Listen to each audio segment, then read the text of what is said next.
Assalamualaikum warahmatullahi wabarakatuh.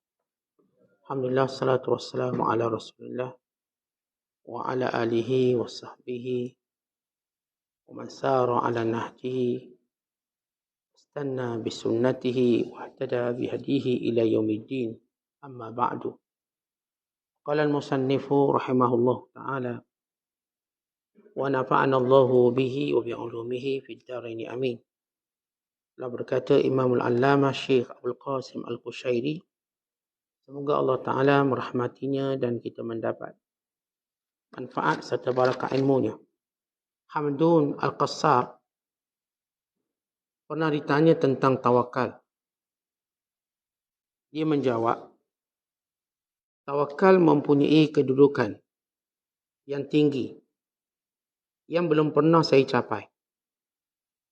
Bagaimana mungkin tawakal akan dibicarakan oleh orang yang keadaan imannya belum sempurna?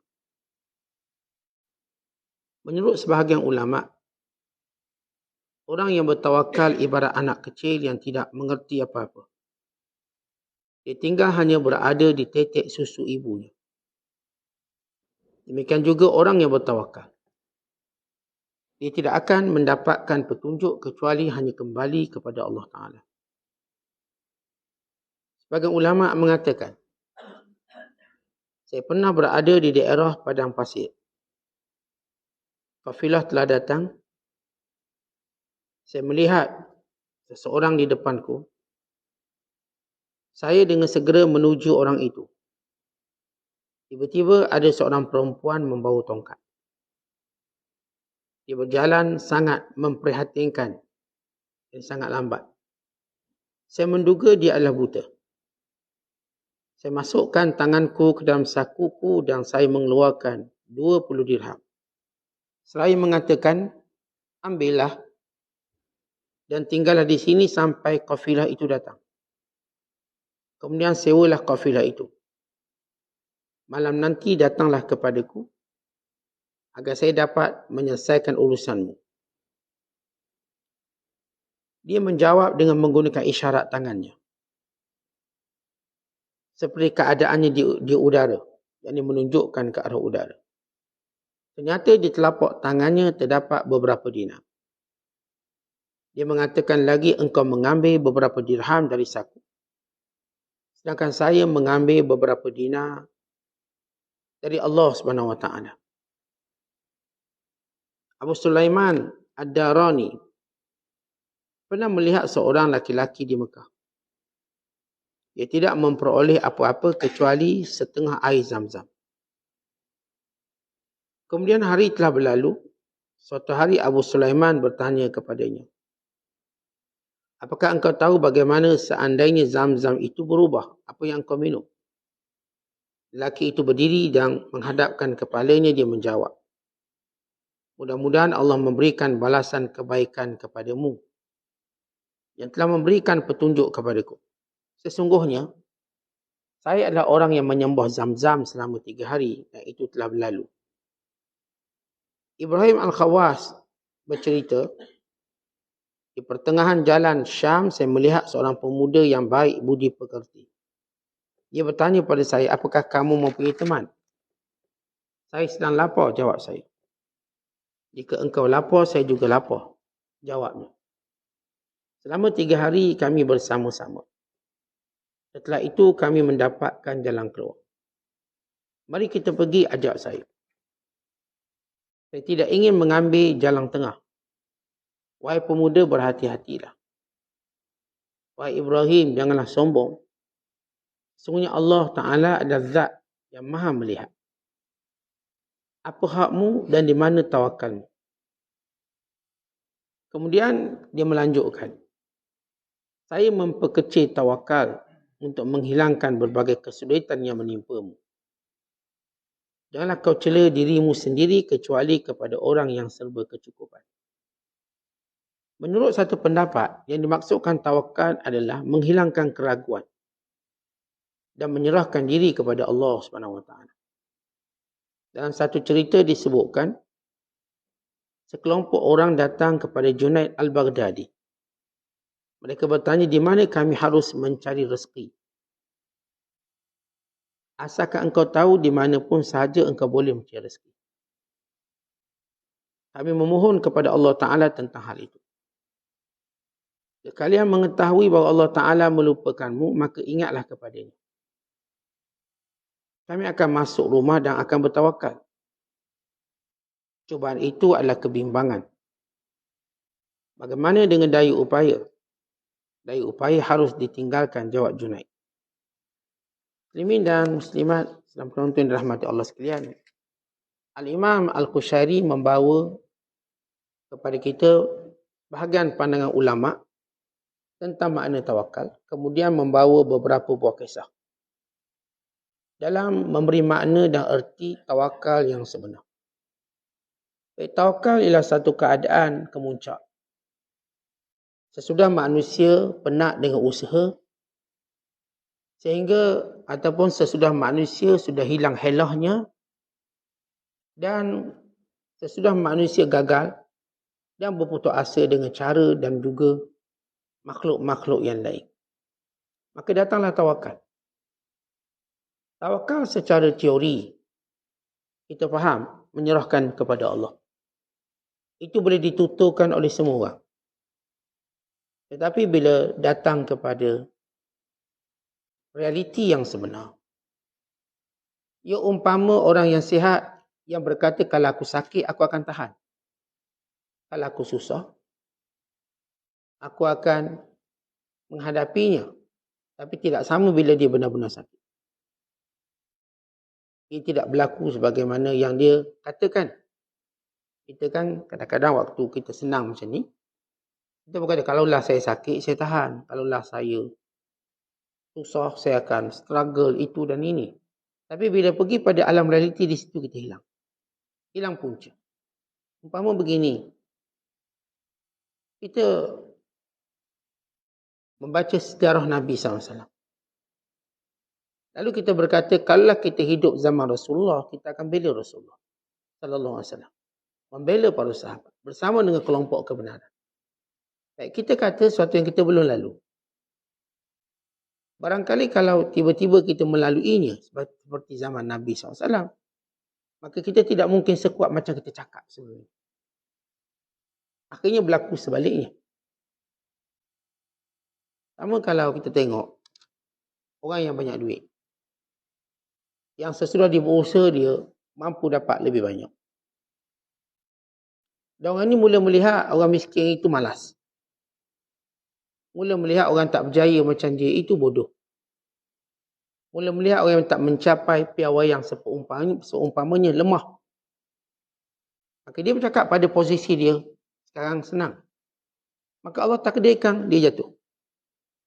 Allah takdirkan dia jatuh. Dia rebah. Dia kalah. Akhirnya dia tak mampu bangun dan semua teori yang pernah dibuat. Maka itu yang saya sebut, tak sama yang kita lalui dengan apa yang kita cakap. Tak sama. Orang yang bijak dalam strategi perang dan sentiasa menang dalam peperangan, akhirnya pada strategi yang sama, tiba dia kalah. Maka dia menjadi lemah dan putus asa. Di tawakal ini, sesuatu yang praktikal. Bila kita melalui jalan tawakal, barulah kita mengenali hakikat tawakal. Sebab itu Hamadun Al-Qassar waktu ditanya, apa itu tawakal? Kita tawakalnya benda yang tinggi. Aku pun tak mampu menciumnya lagi. Ini saya dah sebut, tawakal secara teori betul, kita kata saya serah pada Allah. Tapi kesungguhan kita untuk berusaha, melihat segala sebab, kadang-kadang melupakan pergantungan kita pada Allah. Akhirnya kalau dikatakan kepada kita, kalau kita tak usaha macam ni dapat tak? Kalau kita akan menafikan, tak mungkin dapat. Di situ bermula hilangnya pergantungan kita pada Allah. Hilang pergantungan. Kita kata, sebagai contoh, awak kaya kerana menega ni. Andai kata awak menega benda lain, agak-agak kaya tak? Mungkin saya tak kaya. Di situ berarti kita dah hilang tawakal. Sebab kita melihat hanya kepandaian ini yang menjadikan kita berjaya. Hal yang lain mungkin tidak. Seorang yang bekerja di laut, kalau dikatakan padanya, kalau dia kerja kat darat, agak-agak dapat duit, dia kata tak ada. Saya tak pandai kat darat. Mungkin saya miskin. Maka ini menunjukkan dia tidak bertawakal. Seorang yang bekerja di darat, kalau dikatakan kalau awak dibuang kat laut, apa apakah awak mampu bekerja? Oh, saya tak pandai. Saya berenang pun tak pandai. Kalau kat laut, pasti saya mati. Berarti dia tak ada tawakal.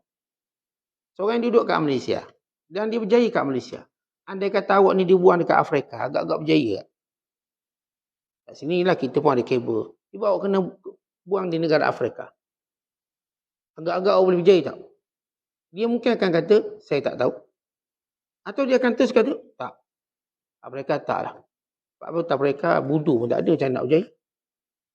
Dia punya makanan kegemaran pun tak ada. Saya nak dapat tenaga. Berarti di situ kita lihat kecacatan kelompongan tawakal. Tawakal menjadikan kita dibuang di mana pun, kita yakin pada Allah. Karena itu Allah mendidik para sahabat. Yang pertama, dididik mereka dengan berhijrah. Orang Mekah dah biasa duduk Mekah. Duduk dalam kesibukan perniagaan, bisnes. Mereka ini selok-belok bisnes mereka. Tiba-tiba mereka diperintahkan oleh Allah berhijrah ke Madinah. Di negara yang bukanlah negeri perdagangan. Ia negeri pertanian.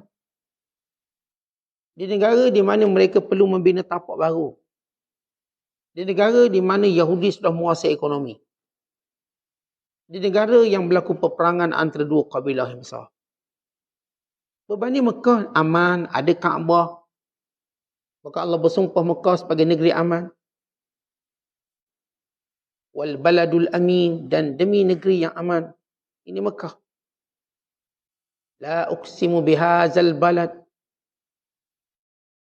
Wa anta hillum bihazal balad.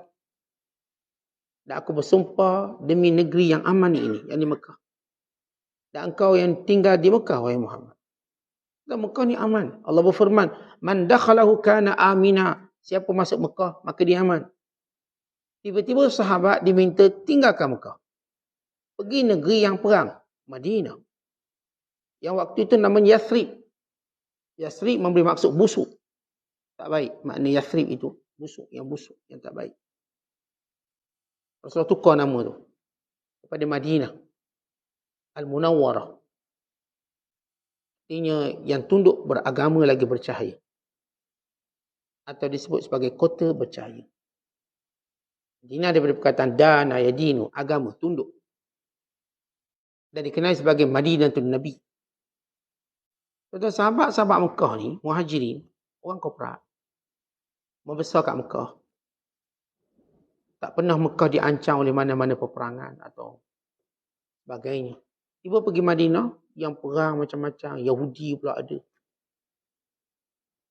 Maka di situlah Allah mendidik mereka tawakal. Akhirnya para sahabat yang tinggalkan bumi Mekah menuju ke Madinah. Telah membenarkan sifat tawakal mereka kepada Allah. Akhir Madinah berubah menjadi negeri perdagangan yang aman seperti Mekah. Aman. Yang selama ini perang, aman seperti Mekah. Bersatu padu dengan pelbagai kabilah. Dan menjadi kuat sehingga menjatuhkan Rom dan Parsi. Jadi kuat. Walhal asalnya Mekah yang kuat.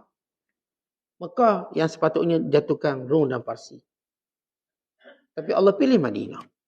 Kerana Allah ingin mendidik para sahabat Nabi SAW dalam tawakal mereka, mereka mengalahkan kekuatan dunia. Allah nak ajar kita umat Islam bahawa kemenangan kita bukan kepada sebab musabab, tetapi melihat kepada pertolongan Allah SWT. Sehingga hilang pergantungan pada sebab musabab, maka datang pertolongannya. Tapi kita selalu sebut, kita bukan maksud buang sebab musabab, tapi bergantung. Kita kena beza antara buang sebab musabab dengan buang pergantungan. Buang pergantungan berarti itu terus dengan sebab musabab yang Allah perintah. Tetapi pergantungan kita, Allah yang memberikan. Pergantung yang benar itulah yang mendatangkan mukjizat dan juga pertolongan Allah yang sebenar. Yang akan mengatasi orang yang mengambil sebab seperti kita. Tadi pun macam kita juga ambil sebab. Dia pun tentera kuat, kita pun tentera kuat. Sebab sama. Dia ada itu, kita ada ni. Sebab sama. Tapi yang membezakan pergantungan. Pergantungan kepada Allah SWT. Sebab itu Umar Al-Khattab radhiyallahu ta'ala anhu, waktu dia berbicara dengan bala tentera, dia berkata bahawa kita ni bukan menang sebab kita punya kekuatan. Kerana musuh punya kekuatan yang sama. Kita menang kerana ketaatan kita pada Allah. Di situ menang kita. Dan mereka kalah kerana maksiat mereka pada Allah. Tapi kalau kita melakukan maksiat, maka kita sama seperti mereka. Ukuran kemenangan itu pada tawakal. Maka benar kata Allah, bila Allah Ta'ala menyatakan, وَمَنْ يَتَوَكَّنَ عَلَى اللَّهِ فَهُوَ حَسْبُهُ. Maka siapa yang benar tawakalnya pada Allah, maka Allah akan mencukupkannya, memenangkannya. Baik, ini tentang hakikat tawakal, satu benda yang sebenarnya terlalu tinggi dari sudut pemahamannya. Yang saya sebut tadi, kalau kita melaluinya, kita akan faham. Orang, kita tengah sihat, kita tak akan faham tawakal, sehingga kita sakit. Kita tengah senang, kita tak mungkin faham tawakal hakikat, sehingga kita susah. Kita tengah gagah, kita tak akan faham tawakal, sehingga kita lemah. Kita sedang beramai-ramai, ini tak akan mungkin faham tawakal sebenar, sehingga kita bersendirian. Kita dalam terang dan cahaya, tak mungkin faham tawakal, sehingga kita dalam kegelapan. Kita di atas bot, di atas kapal, tak akan faham tawakal, sehingga kita berada dalam laut bersendirian. Lalu kita faham apa itu tawakal. Ini disebut oleh Hamadun Al-Qassar, tawakal satu hakikat yang tinggi, yang aku pun belum menciumnya lagi. Ini hakikat tawakal. Kata setengah ulama, tawakal itu ialah seumpama seorang bayi yang tak tahu apa-apa melainkan tetek ibunya. Bayi ni tuan-tuan, dia tak pernah fikir makanan lain. Tak pernah dipikir. Dia cuma fikir tentang susu. Dan susu ini dia tak pernah fikir susu tu pada lembu kepada kami, tak. Melainkan pada tetek ibunya. Dia mencari tetek ibunya. Malam, siang. Maka dia minum dengan tenang. Begitulah kita melihat pada sumber asal kita. Tentang sumber kepada segala pertolongan itu Allah. Sumber pada segala pergantungan Allah. Rezeki ini sumbernya dari Allah. Sihat tu badan sumbernya dari Allah. Maka kita melihat, kita tak nampak yang lain, melainkan pergantungan kita yang telus kepada Allah SWT. Sebagai ulama bawa cerita. Al-Imam Abdul Qasim bawa kepada kita 3 cerita yang menarik tentang makna tawakal. Yang pertama, ada seorang orang muda. Maka dia dalam musafir, dia pun nak tunggu kafilah. Kafilah ialah satu rombongan perniagaan yang bergerak ke sana ke sini. Biasa menjadi kebiasaan dahulu, bila orang musafir dia akan tumpang kafilah. Dan kita hari naik bus express, naik kereta api. Dulu dia tak ada kendaraan awam macam tu. Dia ada kafilah. Kafilah ini yang terdiri daripada mungkin beberapa, dia bermula pada 10 ekor unta sehingga lebih. Kalau kafilah tu besar, mungkin 100 ekor unta. Mereka bawa puluhan orang. Lalu perjalanan tu selamat membelah padang pasir. Dia tumpang kafilah. Dia nak tumpang kafilah ni kena bayar. Dia boleh tak saya nak ikut awak? Bayar, bukan free. Sebab dia menjamin keamanan. Dan juga makan, minum dan sebagainya. Kafilah ni ikut mana pun dia akan bergerak sebab dia akan bawa barang dagangan. Maka siapa nak tumpang, bayar. Maka kata lelaki ni, saya pun nak tumpanglah satu kafilah, nak bergerak ke satu tempat. Tiba-tiba saya melihat seorang perempuan tua. Dia berjalan perlahan. Seperti macam dia buta, macam meraba sikit. Prihatin tu macam dia terlalu berhati-hati. Seperti dia penglihatannya lemah. Tak laju. Saya pun kesian dan simpati. Peluk poket, bagi duit. Makcik ni ambil duit. Nanti makcik tunggulah. Kafilah lain datang. Yang ni macam makcik tak sempat ni. Dia nak cepat pergi. Kafilah lain datang, nanti makcik bayar. Kalau makcik sampai tempat ini, makcik cari saya boleh tolong makcik. Kata lelaki ini. Tiba-tiba makcik ini dia diam, dia pun angkat tangan dia ke atas. Dia macam petik sesuatu. Tiba-tiba di tangannya ada beberapa keping duit emas. Lalu katanya, kamu mengambilnya daripada saku, sedangkan aku mengambilnya daripada Tuhan. Artinya di sini, ini dalam kaedah para ulama. Dia panggil, yu'addibullahul kibar bis-sigar wa bil-ajuz. Dia ada satu cara Allah Ta'ala didik hambanya. Allah jadikan orang yang dipandang rendah itu mendidik orang yang dianggap mulia. Kalau kita baca sejarah, bagaimana Allah jadikan ada orang yang kita sebut, kalau orang main ni panggil underdog lah. Dia mengalahkan champion. Tapi dalam tarbiyah, Allah jadikan orang yang dianggap macam biasa-biasa, tapi boleh mendidik orang di atas. Bagaimana kisah Musa dengan Khidir. Khidir AS ataupun Khadir AS, dia cuma seorang Nabi. Tapi dia mendidik Musa yang merupakan Rasul dan Ulul Azmi. Kedudukan Musa tu tinggi pada Nabi Allah Khidir. Tinggi jauh. Sebab Musa AS, dia bukan sekadar Nabi, dia Rasul dan dia Ulul Azmi. Dan dia antara Rasul yang bercakap dengan Allah. Wa kallamallahu Musa taklima. Dan Khadir tak dapat darjat tu. Namun, Allah jadikan Khidir ini didik Nabi Musa. Ini panggil mendidik orang besar dengan orang kecil.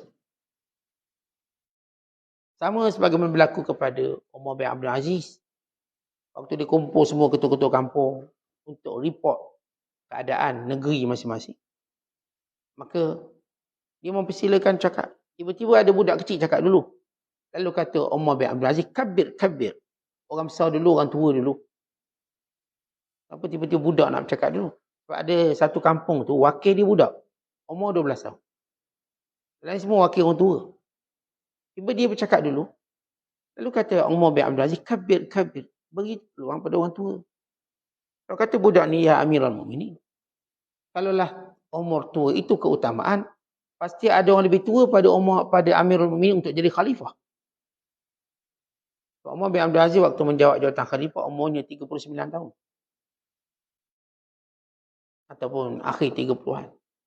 39. Ada yang kata umurnya 37, dia meninggal umur 39. 2 tahun.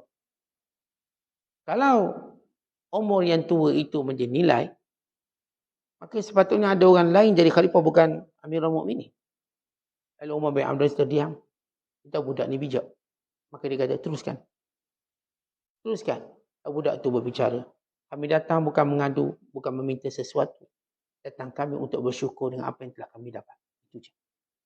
Yang lain semua report nak projek ni. Longkang tersumbang projek. Ini satu dia datang. Kami datang bukan mengadu, bukan meminta. Datang kami untuk bersyukur. Terima kasih kami dapat semua. Cukup. Maka Umar bin Abdul Aziz memuliakan budak ni. Jadi kadang-kadang Allah datangkan yang lebih rendah pada kita darjat, umur. Atau mungkin kita anggap ilmu. Menegur kita. Ini Imam Fakhrul Ar-Razi. Bila dia pergi ke satu kota, orang berkumpul untuk dengar ceramah dia. Lalu dikatakan, inilah orang yang mengetahui 1000 dalil tentang kewujudan Allah. Maksud dia tahu dalil. Sehingga perempuan tua berkata, yang perlukan dalil kerana dia ada 1000 keraguan. Itu dia perlukan dalil. Dan aku tak perlu dalil untuk kata Allah itu wujud. Lalu kata Fakhrul Razi, hebat wanita ini. Dan dia kata, yang punya 1000 dalil itu kerana dia punya 1000 keraguan. Kerana itu dia perlukan dalil. Dan aku tidak perlu. Kata Fakhrul Razi, ya Allah, kurniakan aku iman perempuan tua ini. Tentang kita orang yang lemah, setiap sesuatu kita perlukan dalil. Kerana kita lemah. Tapi bila seorang itu kuat imannya, dia tak perlukan dalil. Dia tak perlukan dalil untuk melihat Allah itu berkuasa. Kalau kita lah, apa dalil Allah berkuasa? Allah ciptakan sekian. Bagaimana kau tak? Saya tak perlukan dalil itu. Saya tahu Allah berkuasa. Kalimah Allah itu saya dah faham. Apa maksud Allah? Yang kita kan, kalau tuan-tuan percaya seseorang, tuan-tuan tak akan minta dalil lagi dengan dia. Tuan-tuan percaya kat dia.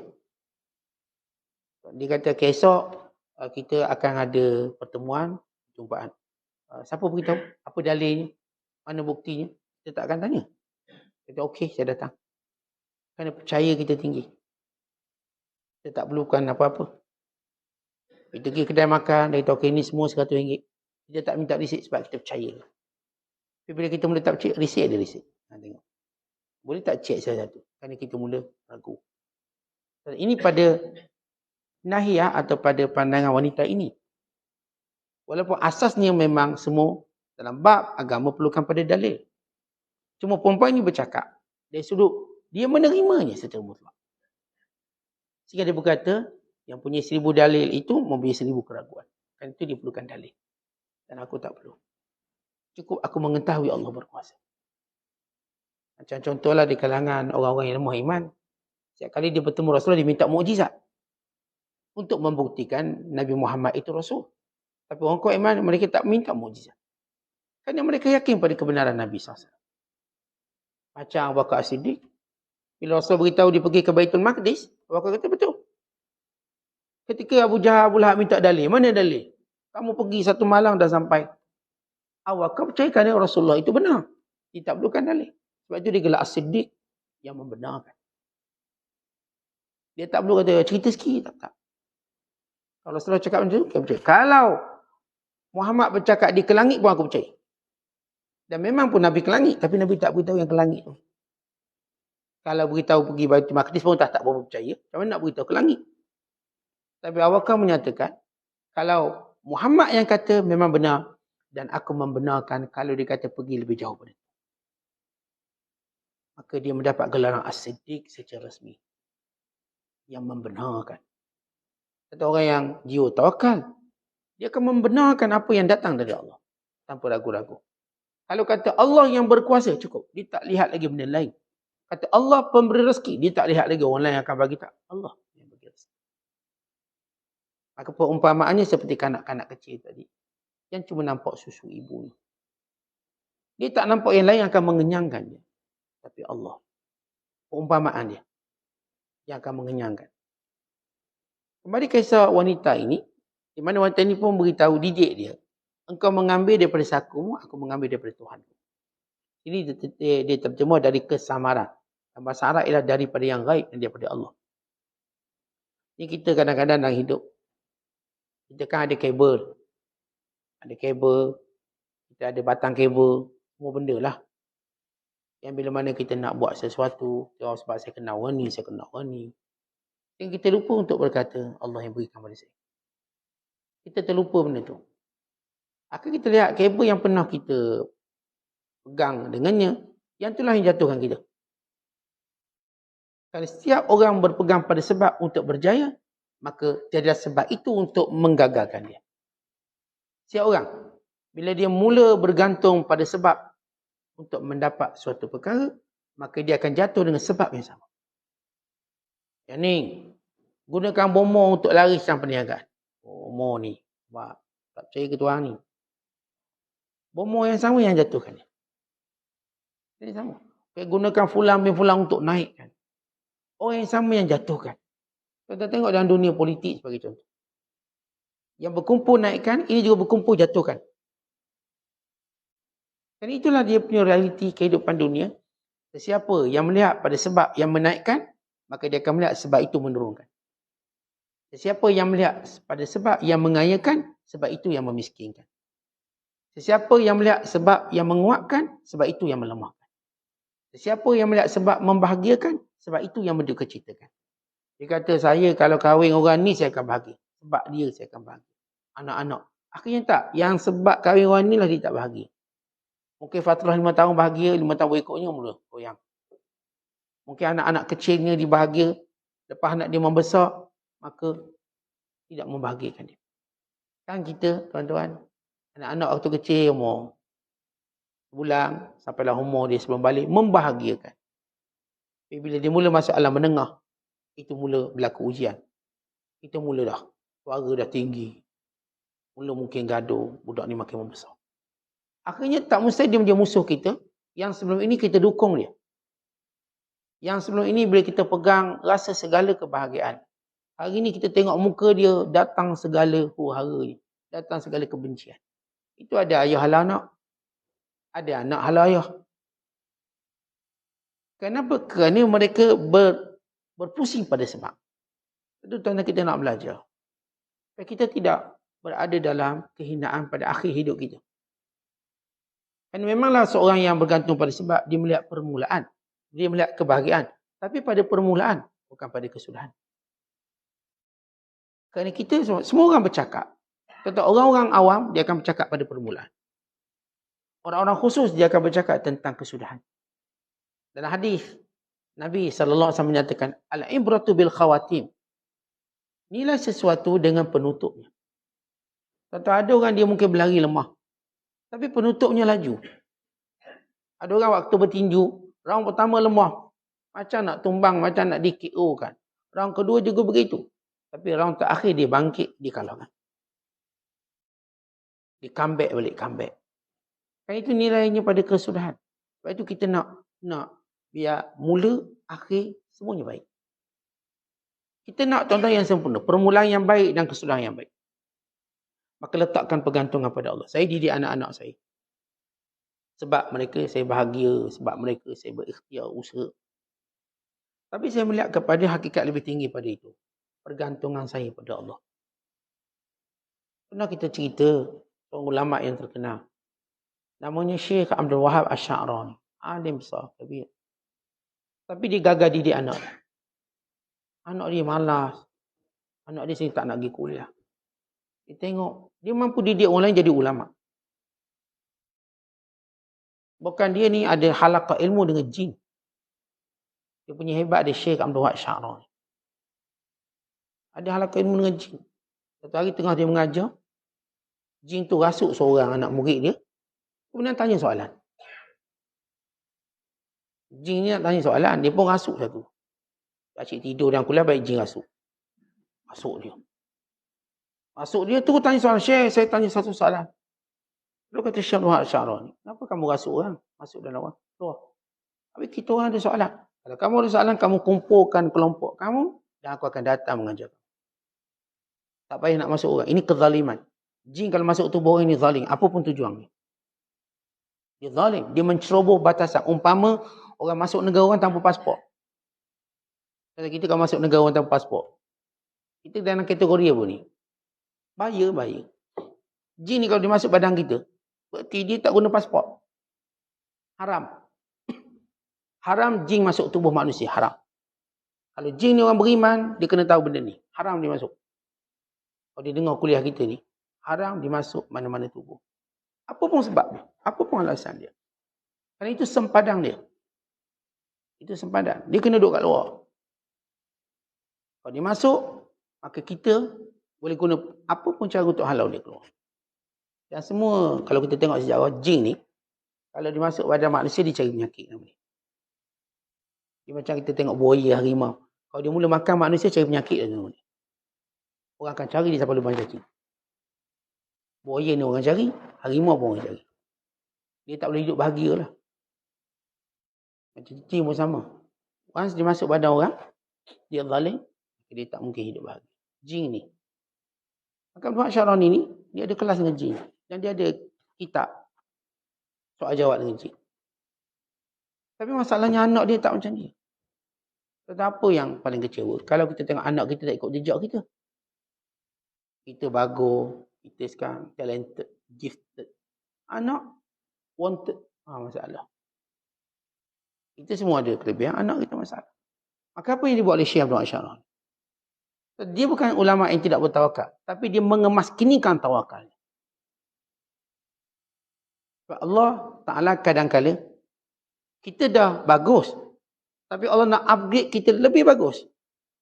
Lebih bagus lagi. Sehingga ke tahap yang Allah kehendaki. Akhirnya dia kata, ya Allah, aku serahkan anakku padamu. Bila dia dah membebaskan segala kekuatan dan helah dia. Dan melihat kebergantungan pada Allah, tiba-tiba last anak dia mula minat agama. Minat.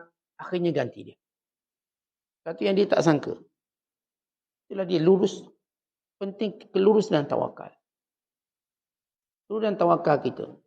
Kadang-kadang kita, saya katakan bila kita berada pada satu tempat, kita mula hilang tawakal yang sebenar. Kita rasa kita. Itu yang saya sebut tadi. Siapa yang naik dengan sebab yang diyakini, maka sebab itu akan menjatuhkannya. Sebab sama. Contoh duk ingat, pening kepala makan Panado baik. Panado sama yang menambahkan pening kepala. Biasa pening, Panado. Itu kita. Ingat, saya ada masa pening kepala. Panado. Itu ayat nak mati belaka tu. Pening, makan. Pening, makan. Last kali dia makan, double pening. Ini obat ke racun? Dia menjadi racun. Suatu yang kita sangka obat, dia akan jadi racun. Kata banyak mana makanan yang lalat. Yang kita nikmati lalu menjadi racun. Dah hari ni kita mula takut dengan makanan tu. Dulu sebut roti canai sedap. Dululah. 10 keping makan.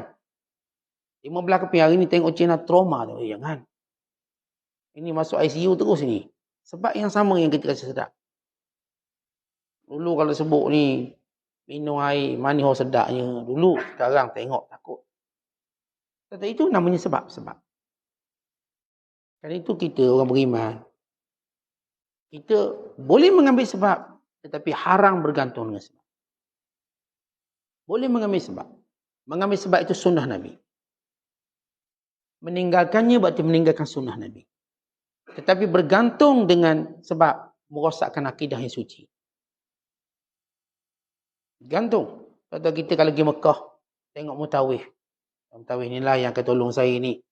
Kalau kita macam gantung kat dia sangat-sangat, tiba mutawif hilang. Mutawif pula sesat. Macam mana kita rasa macam tu?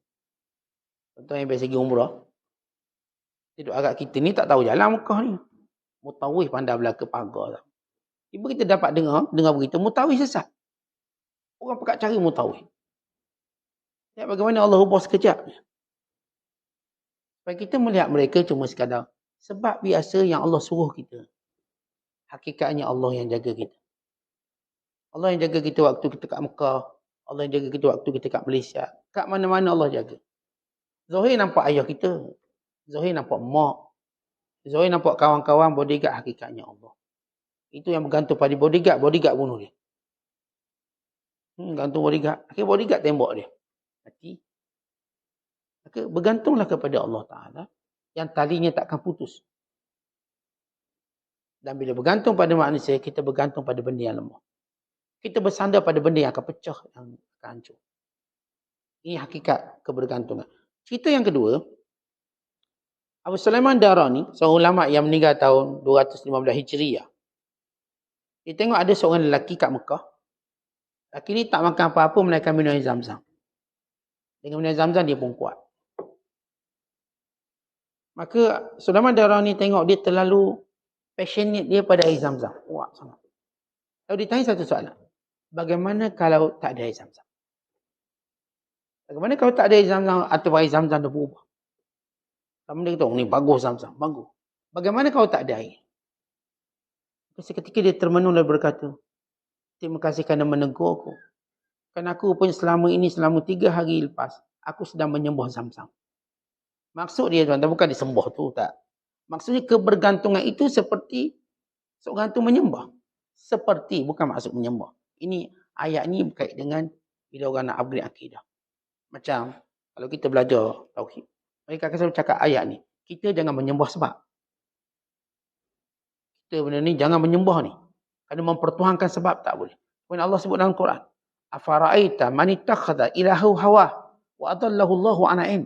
Tidakkah engkau melihat orang yang menjadikan hawa nafsu sebagai Tuhan dia. Sembah hawa nafsu. Orang dia ikut hawa nafsu sampai membelakangi syariat. Seperti dia mempertuhankan hawa nafsu. Jangan pertuhankan hawa nafsu. Dan termasuk kita sebut jangan pertuhankan sebab. Lelaki ni ditegur oleh Abu Sulaiman Darani. Ni awak ni duk asyik minum air Zam-Zam. Kalaulah air Zam-Zam tak ada.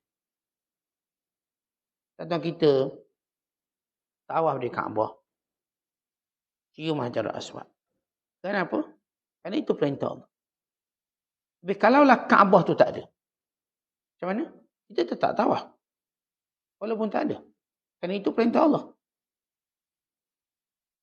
Itu diriwayatkan bahawa Adam AS dia tawaf Kaabah walaupun Kaabah tu tak ada. Tawaf kawasan dia. Kerana yang penting bukan Kaabah itu, ialah kawasan Kaabah. Kaabah diruntuhkan banyak kali. Dengan sebab banjir, dengan sebab mereka nak bina lebih baik. Tapi tapak itu yang menjadi asas tapak.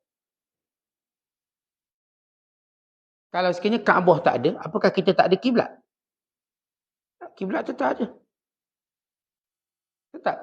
Dan kita tahu bahawa akhir zaman Kaabah akan dihancurkan. Hajarul Aswad, kita menciumnya. Bagaimana kata Umar Al-Khattab, kalau tidak kerana Rasulullah mencium, aku tak cium. Kalau Hajarul Aswad tak ada,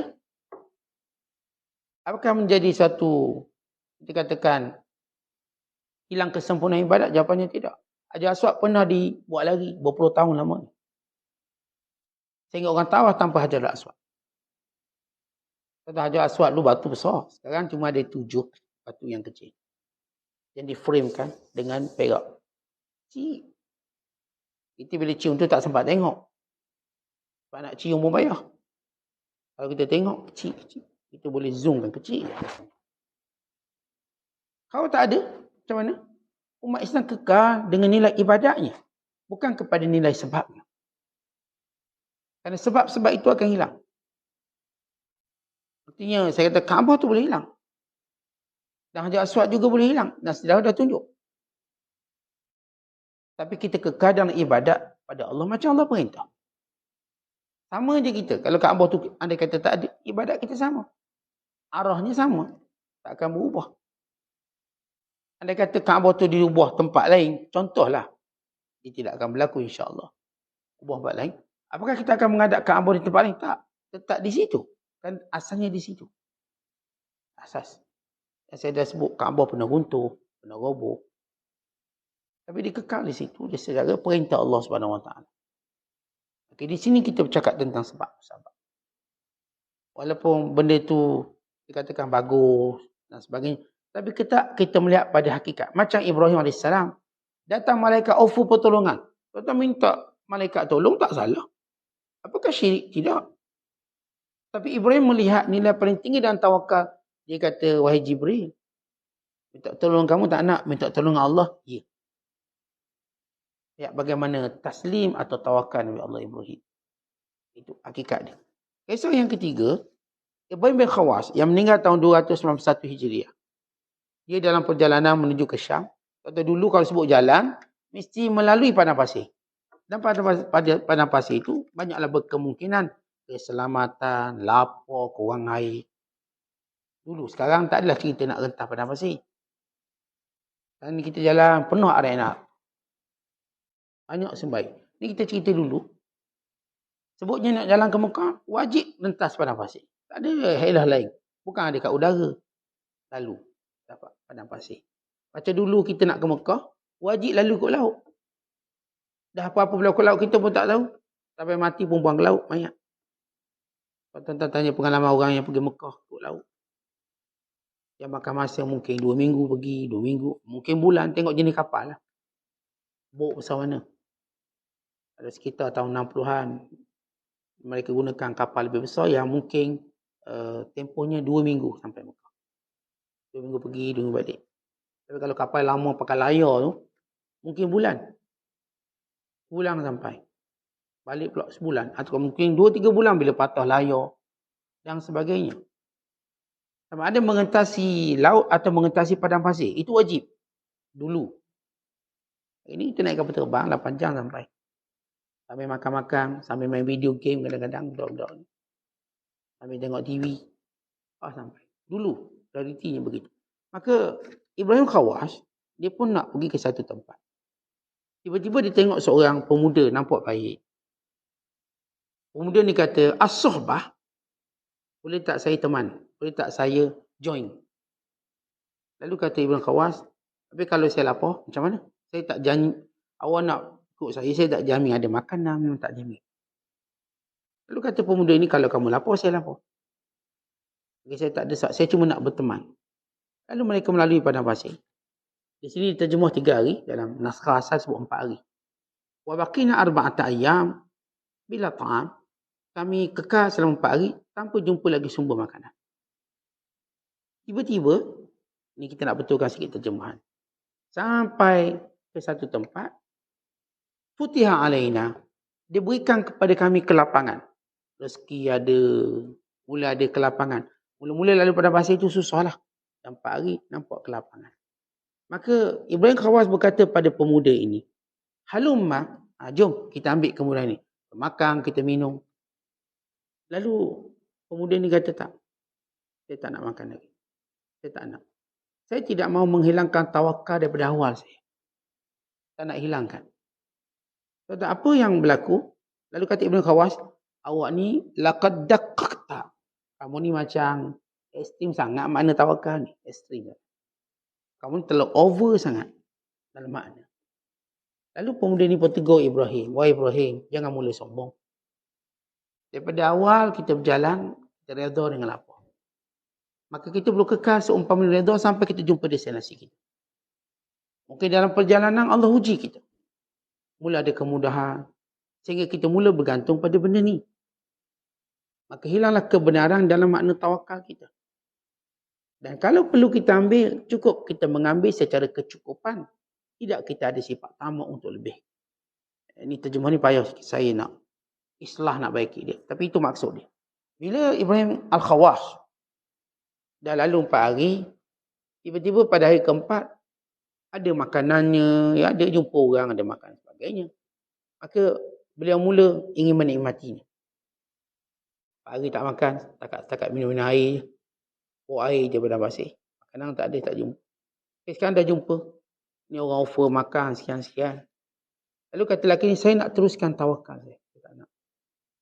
Saya nak kekal begitu. Kerana bila tanda kebenaran tawakal sampai ke destinasi. Sampai ke destinasi. Saya tak akan dihalang di tengah-tengah ni. Ini contohnya begini. Kadang-kadang kita rumit nak faham. Kita kena ke belakang sikit tengok sejarah. Saya cerita sebelum ini tentang tentera Talut. Tentera Talut, waktu mereka melintasi kawasan untuk bertemu dengan tentera Jalut, mereka ini dalam kehausan. Perjalanannya cukup panjang. Talut tidak benarkan tenteranya minum untuk menguatkan semangat tawakal. Tetapi dalam tempoh lama mereka tak minum, Talut mengetahui, kerana Talut ni tahu selok-belok jalan, depan nanti ada anak sungai. Pasti tuan-tuan, orang kalau dahaga, dia akan minum sepuas-puasnya. Orang kalau dahaga betul. Maka Talut berkata kepada kaumnya yang dipimpin, dia kata apa?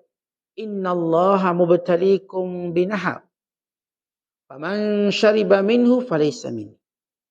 Wa man lam yat'amhu fa innahu minni. Allah akan uji kamu dengan sebatang sungai.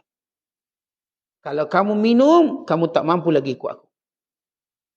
Kerana minum air sungai tadi menjadikan mereka mula takut berperang.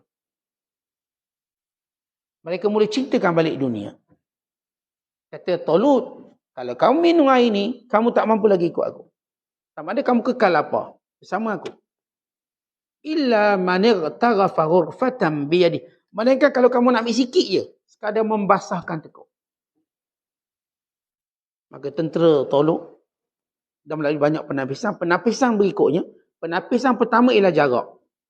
Mula-mula Talut bawa tentera ramai, dah jauh sangat, separuh balik semula. Penapisan kedua ialah makanan dan minuman. Talut kata jangan makan, jangan minum. Puasa kita. Untuk kuatkan roh tawakal tadi. Kerana tentera yang kenyang tak boleh menang. Tentera yang masih nampak makan minum, dia tak boleh menang.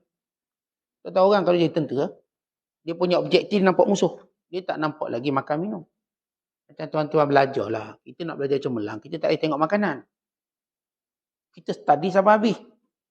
Jadi study sikit makan burger, study sikit makan nasi. Tak study tak habis. Dia waktu kita fokus tu, kita buang semua. Benda-benda yang kita sebut makan tak ada. Saya fokus pada kerja saya. Saya habis kerja baru saya makan. Maka Talut tak bagi tentera dia untuk dia menikmati makanan tersebut. Jalan, ini ujian kedua, iaitu berlapar. Kemudian ujian ketiga, menahan haus. Tiba depan tu ada sebatang nak sungai. Maka Talut beri warning. Siapa minum je, tak akan ikut aku. Yang tak minum, dia ikut aku. Atau dia cuma mengambil dengan tangannya sekadar membasahkan lehernya, membasahkan tengkuknya, halqumnya, boleh. Maka tentera Talut ada tiga kelompok. Satu minum mengabaikan arahan, maka mereka gugur daripada tentera. Gugur. Yang kedua, mencedok dengan tangan, sekadar membasahkan tengkuk. Yang ketiga tak ambil terus. Akhirnya jumlah mereka tinggal 300 lebih. Daripada 4,000 orang habis. Tuan-tuan, waktu menghadap Jalut. Jalut ni tentera tinggi. Besar, kuat. Tentera dia pula ramai. Manakala tentera Talut sikit. Dan yang cuma tinggi, cuma Talut. Talut ni sama tinggi dengan Jalut. Nampak kau? Tentera lain tak tinggi. Tak kuat. Tapi Allah nak ajar tawakal dan lawat. Sehingga turun ayat. Kam min fi'atin qalilatin ghalabat fi'atan katsiratan biiznillah. Betapa ramai jumlah tentera yang sikit mengalahkan tentera yang ramai. Tuan-tuan, bila tentera Talut ni ada dua golongan. Satu yang sempat minum air sikit tadi.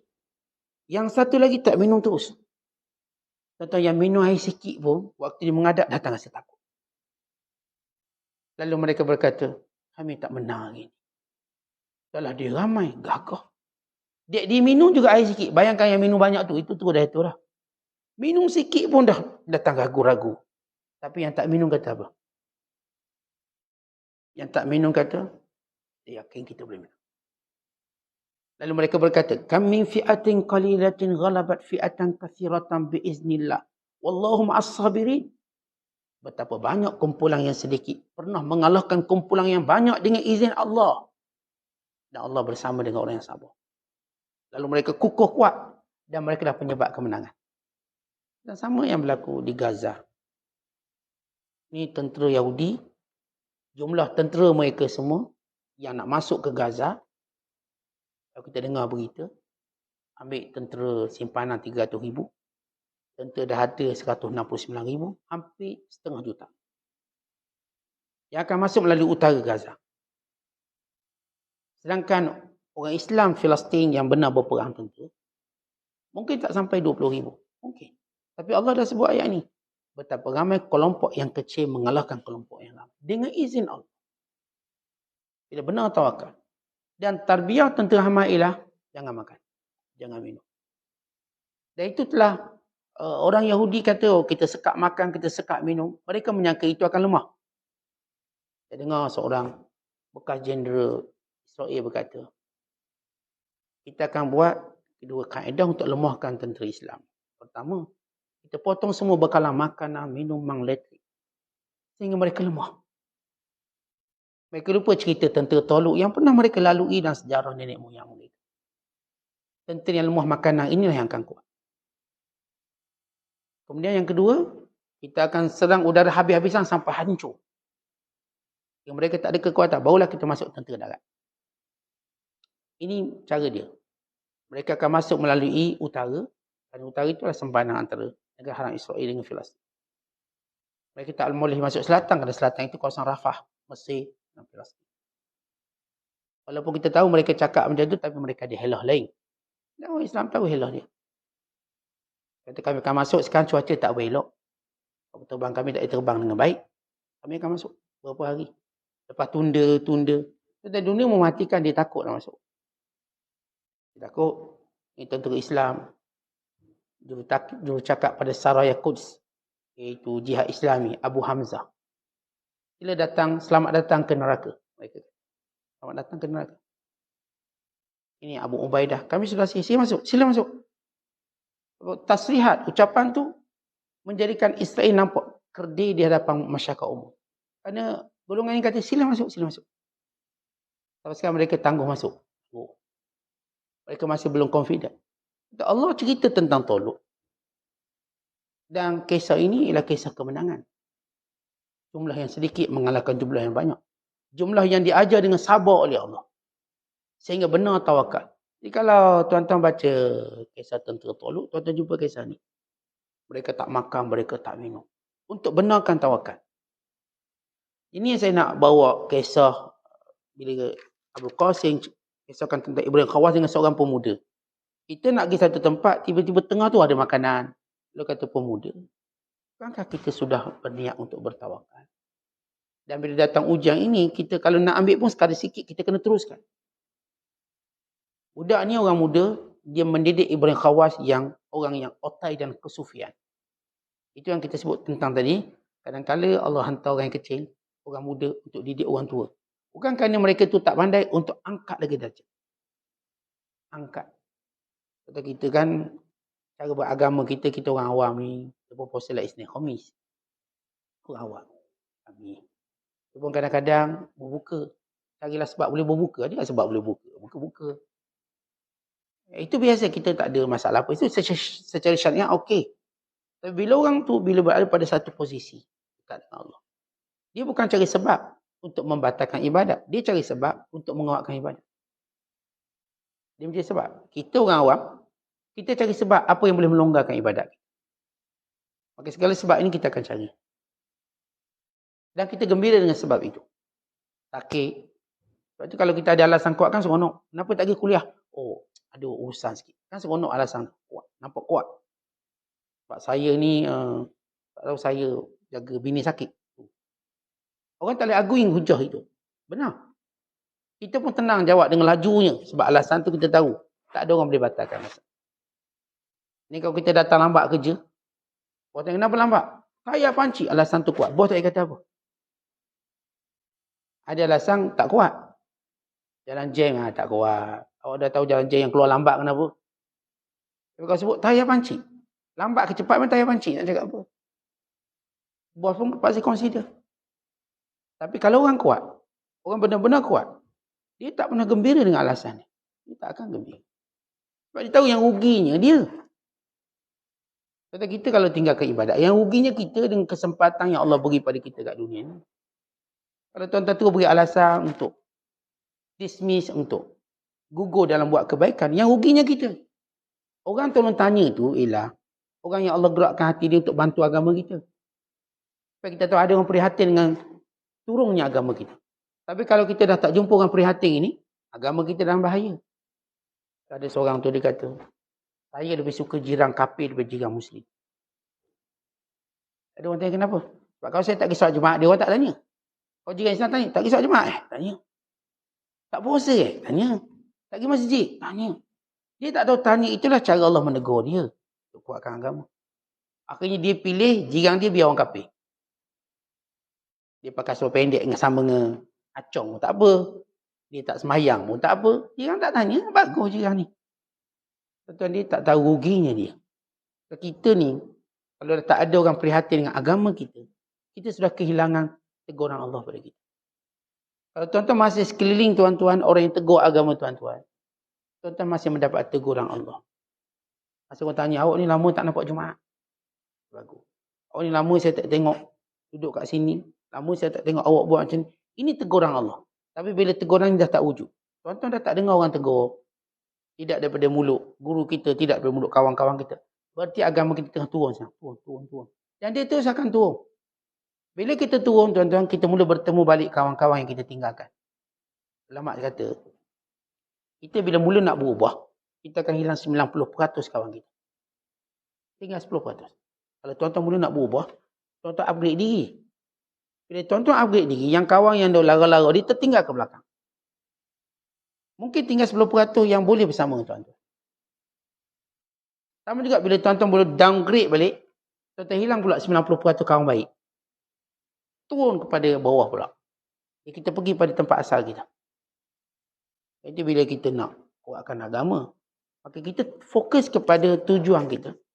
Tanpa melihat kelonggaran yang ada. Mana kisah Ibrahim Khawas dengan pemuda ini, nampak kelonggaran tadi, boleh makan, boleh bersenang. Tak, kita nak fokus. Kita terus ingin menguatkan tawakal kita, meneruskan perjalanan dan tujuan kita. Macam saya katakan, kita semua tuan-tuan hidup kat dunia ni sementara. Tak lama pejam mata lah kita ni. Letak beberapa tahun lagi. Kalaupun tak berapa bulan dan minggu. Kita perlu fokus pada perjalanan untuk mendekatkan diri pada Allah. Perjalanan untuk menjadi hamba Allah yang sebenar. Jangan kita dikacau oleh sebab-sebab yang boleh mengganggu kita. Kalau ada satu sebab-sebab tertentu, cuba atasi dengan cepat. Doa pada Allah, supaya sebab ini tak menghalang untuk kita meneruskan perjalanan pada Allah. Kadang-kadang sebab kita sakit, kita pun tak pergi masjid. Doa biar Allah sembuhkan cepat. Bukan kerana kita nak sembuh tu. Kerana kita nak ibadat tu. Bukan kita nak sembuh, akhirnya kita makin jauh. Bila sakit tu ada niat nak pergi. Bila sihat, niat pun tak ada. Jangan kata pergi. Maksudnya kita doa sihat tu tuan-tuan. Kerana bukan kita lihat sihat tu. Kerana nak buat ibadat tu.